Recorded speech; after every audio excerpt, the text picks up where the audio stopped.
Samajwadi party प्रमुख अखिलेश यादव ने एक ऐसा बयान दे दिया है जिसने राजनीति में नई बहस छेड़ दी है। अखिलेश यादव ने कहा कि जो लोग वोटों की लूट कर रहे हैं वो आरक्षण की भी लूट करेंगे।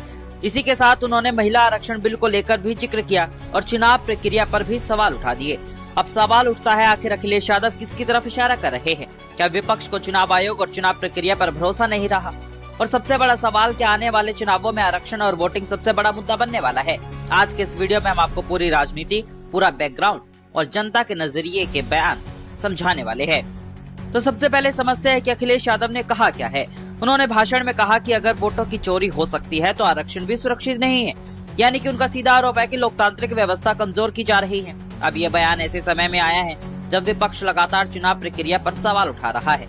ईवीएम, वोटिंग डेटा, प्रशासनिक दबाव, इन सभी मुद्दों को विपक्ष पहले भी उठाता रहा है। सबसे पहले आप अखिलेश यादव का ये पूरा बयान सुनिए। और जो लोग वोट की लूट कर सकते हैं वो आरक्षण की भी लूट करेंगे। जो वोट लूट रहे हैं वो इसलिए लूटेंगे, आरक्षण लूटना है उन्हें। वोट क्यों लूटना है? सरकार क्यों बनाना चाहते हैं? क्योंकि आरक्षण लूटना है। आप में से किसको नहीं पता कि महिला आरक्षण बिल पास हो चुका है? कोई हमें बता दे, कोई एक पत्रकार यहां खड़ा होकर के बता दे कि महिला आरक्षण पास नहीं हुआ है।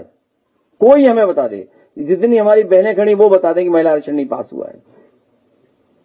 पास हो गया आरक्षण का बिल। जो हमारा पक्ष है वो तो माने। ये सब इसलिए कर रहे हैं क्योंकि आरक्षण लूटना चाहते हैं लोग। ये जिस तरीके से वोट लूट रहे हैं, ये आरक्षण भी लूट रहे हैं। उन्हें महिलाओं को कोई हक सम्मान नहीं देना है। तो सुना आपने, अखिलेश यादव का कहना है कि महिला आरक्षण बिल पास होने के बावजूद अभी तक उसका फायदा जमीन पर दिखाई नहीं दे रहा है। विपक्ष का आरोप है कि सरकार सिर्फ राजनीतिक फायदा लेने के लिए बड़े बड़े ऐलान करती है। वहीं बीजेपी का कहना है कि विपक्ष हार के डर से ऐसे बयान दे रहा है। अब राजनीति दो हिस्सों में बटी दिखाई दे रही है। एक तरफ सत्ता पक्ष है जो खुद को विकास और स्थिरता का चेहरा बता रहा है। दूसरी तरफ विपक्ष है जो लोकतंत्र और संविधान बचाने की बात कर रहा है। अब बात करते हैं महिला आरक्षण बिल की। महिला आरक्षण बिल को लेकर देश में लंबे समय से मांग उठती रही है। कई सरकारें आई और कई चली गई, लेकिन मुद्दा लगातार चर्चा में रहा। जब बिल पास हुआ तो सरकार ने इसे ऐतिहासिक फैसला बताया। प्रधानमंत्री नरेंद्र मोदी और बीजेपी नेताओं ने कहा कि इससे महिलाओं को नई ताकत मिलेगी, लेकिन विपक्ष ने कहा कि सरकार ने बिल को पास तो किया, लेकिन लागू करने की प्रक्रिया को लंबा कर दिया गया। अखिलेश यादव और कई विपक्षी नेता मांग कर रहे हैं कि महिला आरक्षण, ओबीसी महिलाओं को अलग हिस्सेदारी दी जाए। यही से राजनीति और ज्यादा तेज हो जाती है, क्योंकि यूपी और बिहार जैसे राज्यों में जातीय राजनीति का बहुत बड़ा फैक्टर है। समाजवादी पार्टी हमेशा से पिछड़े वर्ग की राजनीति करती आई है, इसलिए अखिलेश यादव इस मुद्दे को अपने मुख्य राजनीतिक एजेंडे में शामिल कर रहे हैं। अब आते हैं सबसे विवादित हिस्से पर, जो लूट कर रहे हैं। ये बयान सीधे तौर पर चुनावी प्रक्रिया पर सवाल खड़े करते हैं। बीजेपी नेताओं ने इस बयान पर पलटवार करते हुए कहा कि विपक्ष जनता के फैसले को स्वीकार नहीं कर पा रहा है। उनका कहना है कि जब विपक्ष जीतता है तो चुनाव सही होते हैं और जब हारता है तो ईवीएम और सिस्टम पर सवाल उठाए जाते हैं। लेकिन विपक्ष का कहना है कि लोकतंत्र में सवाल पूछना गलत नहीं है। अगर किसी पार्टी को संदेह है तो उसे अपनी बात रखने का अधिकार है। अब जनता को भी दो हिस्सों में राय बटी हुई दिखाई देती है। कुछ लोग कहते हैं कि चुनाव पूरी तरह पारदर्शी है, वहीं कुछ लोगों को लगता है कि चुनाव पूरी तरीके से निष्पक्ष नहीं है।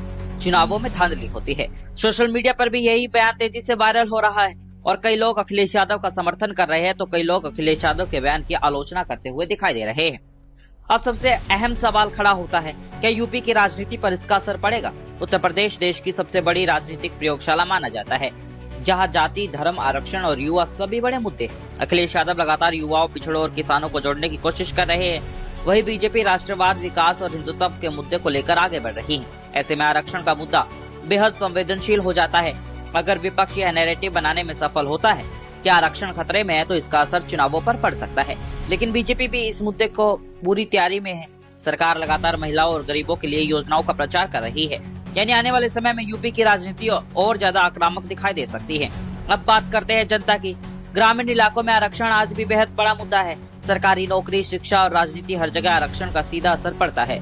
युवा वर्ग चाहता है कि नौकरी का अवसर मिले, महिलाएं चाहती है उन्हें राजनीति में ज्यादा प्रतिनिधित्व मिले, लेकिन साथ ही में जनता चुनावी पारदर्शिता भी चाहती है और इसीलिए सवाल भी पूछ रही है।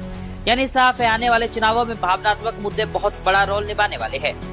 अखिलेश यादव का यह बयान सिर्फ एक राजनीतिक हमला नहीं है, यह आने वाले चुनावों की दिशा भी दिखाता है। आरक्षण, महिला प्रतिनिधित्व और चुनावी पारदर्शिता, ये तीनों मुद्दे अब राष्ट्रीय बहस का हिस्सा बन चुके हैं। अब देखना होगा कि जनता किस ओर भरोसा करती है। आपको क्या लगता है, आपकी राय क्या है? क्या अखिलेश यादव का यह बयान सही है या सिर्फ एक राजनीतिक बयान है?